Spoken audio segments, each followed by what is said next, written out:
23 de septiembre de 2017. 6:25 a.m. The sound of that pissing wakes me up, but I fall back to sleep easily. Then the sound of the rain hitting la terraza wakes me up along with the cold breeze. But I might just go back to sleep as no work might be done in a while, at least until the rain stops. 6:43 a.m. The sound of somebody using the sink wakes me up. Has the water come back, at least for a while? Hopefully. And if it's true, we gotta make the best of it and start filling some gallons. 7:19 a.m. The water did in fact come back, so the mission was set. Fill as many botellones and gallons we could find in the recycling bin. I brushed my teeth as fast as I could and rushed into the marquesina, and as fast as I rushed in there, I managed to fill around 7 botellones, probably 8, one for the toilet and the rest for taking showers. We don't have as many as we'd like, but we can manage. 7:56 a.m. Mom and I just found a mini grill she bought but never used. We quickly put it together. Looks like today we might have a little barbecue. 8:20 a.m. I read some comics as I wait for the rain to stop so I can continue cleaning the backyard with my little bro, while my parents do a little bit of shopping. My body is still sore after yesterday's work, but I gotta work through the pain to get the job done, especially now that the trees are wet and they're easier to cut. 3:58 p.m. Cleaning day is done. It's been a long day of work, like yesterday. Lots of tree chopping and floor scrubbing. But today was special. I finally got to see Michelle, my dearest of 10 years. I hadn't seen her since the day before Maria, but seeing her today gave me some strength and peace. It motivated me to work harder at my newfound job, tree chopper number 1. 4:28 p.m. I think it's her smile, the gas, that pumps me to work harder. 4:29 p.m. As I sit here in Mom's car waiting for Dad to call Abuela Luz, I wonder how she is. Hopefully all is fine. Tomorrow Dad might go to see her. It all depends on Yauco's status. 4:32 p.m. I knew Abuela Gladys was fine, but seeing her in the flesh after such a terrible event is even better. As soon as I saw her, I gave her a big kiss and told her that I loved her. 4:40 p.m. I've seen a lot of destruction today around my short trip around San Germán. But I think what surprised me the most was a tree that fell in the churches in San Germán. The big guy fell in such a way that it lifted the cement it was planted in. To say it was shocking is an understatement. 4:45 p.m. As I wait here in the McDonald's Servicarro, my only wish is that the food is sufficient for everybody that was waiting. 4:49 p.m. It starts to rain. We still wait. I got Adele's song in my head. I can't decipher which one. It sucks when that happens. But what sucks even more are the news I hear on the radio. Some barrios around the island have yet to receive communication or any form of service. Bridges have been completely destroyed. It's crazy. This has probably been the biggest disaster Puerto Rico has faced in over 100 years. 5:01 p.m. Ese estúpido huracán. Rick. Rick has been complaining a lot because of the disaster of the hurricane. When it just occurred, he was only 4 years old. He barely has memory of it. He doesn't know how to deal with such a situation. No light, no water for multiple days, maybe weeks or months. It's really hard for him, but I'll help him cope with it. 5:40 p.m. As we came back home, the family and I saw another shocking scene. An open gas station had a waiting line of over 25 cars. The emergency is real. 5:54 p.m. It was a long day of work, but finally a good friend of ours came back, the sun. Finally I can have some peace. No more hurricanes for now. The radio confirmed it too. I hope it's true. I can't deal with another one of these motherfuckers again. At least not this year. Now, after showering and eating, I can rest and read a few comics along the way. 7:22 p.m. We sit here in Mom and Dad's room. We listen to the radio. Mom scratches Rick's back. Dad lays on the bed. Rick fans himself. I write this poem. The house gets hot. Really hot.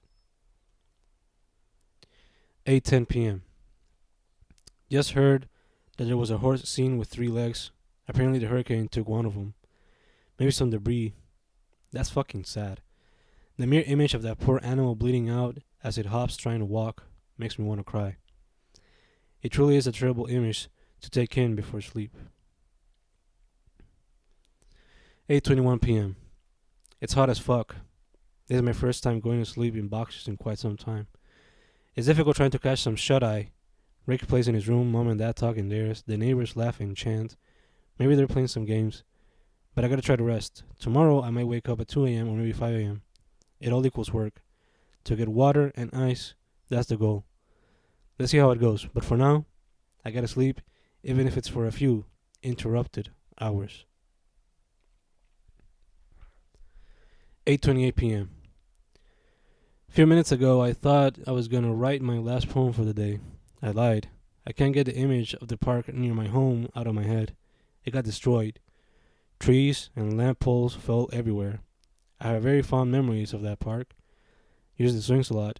Played a lot of basketball too. Now it's my time to give back. As soon as I finish my work here at home, I'm gonna help in cleaning that place, so I could somehow help the youth create some fond memories of their own. 8:35 p.m. The sound of the machete hitting trees and the yard scissors chopping branches haunts me.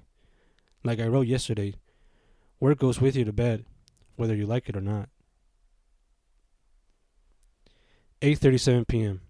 Before Maria, I was finishing some books I was writing. They were about Black Friday and Cyber Monday.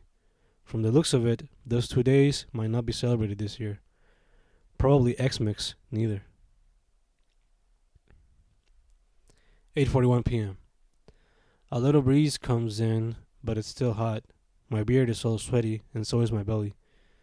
It's gonna be a rough night. Maybe the cookie can lullaby me to sleep.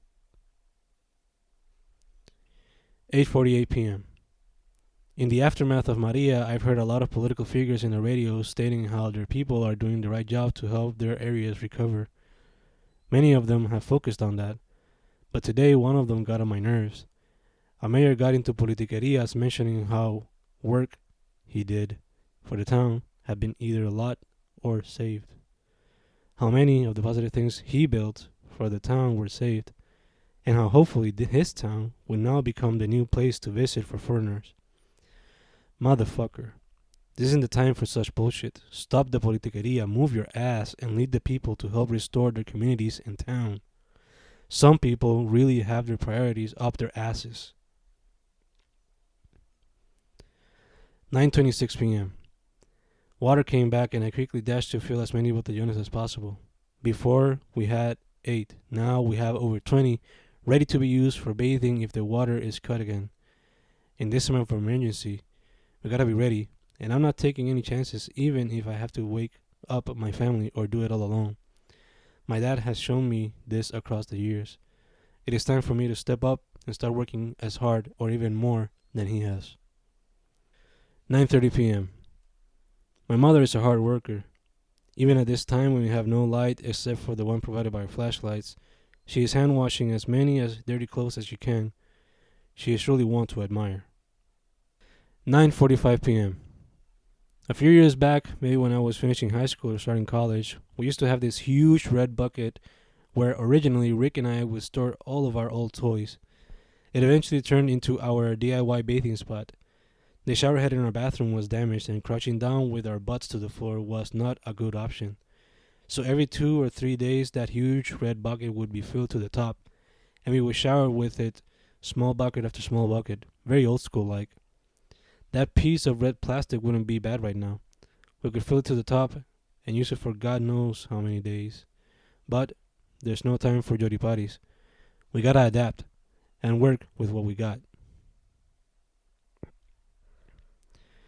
9:58 p.m. Today I did something that felt great, despite being all sore. It felt like it had meaning before going to Abuela Gladys. With the hope of there being water and eventually ending up in Mickey D's, buying food and taking showers at home using water-filled botellones, I hung up the work clothes I have been using for the past 2 days in the DIY tendero mom and I built yesterday, in the terraza besides my room. I felt like a king, or rather a man who had earned his shower and dinner. It felt powerful. There's a sensation one feels after a long day of work, but it eventually fades away when you do the same job every single day, especially when you're indoors. Don't get me wrong, I love helping students along their path to new knowledge, But this, chopping trees all day and taking out bags filled with them, feels different. It is a different type of reward, especially when you find out you're somewhat good at it. 10:08 p.m. I am sweating like a motherfucker. I think all this sweat can be used to flush the toilet whenever the water's cut. 10:12 p.m. Yesterday, I told my mom that we might have to add a latrina in the backyard for moments like this. I don't know if she's considering it, but I might add one in my future home, if there isn't one already. Aunque I do fear for animals that might try to come and bite my dick off, or at least a butt cheek, while I take a shit. 10:18 p.m. I continue to sweat and my thoughts don't let me sleep.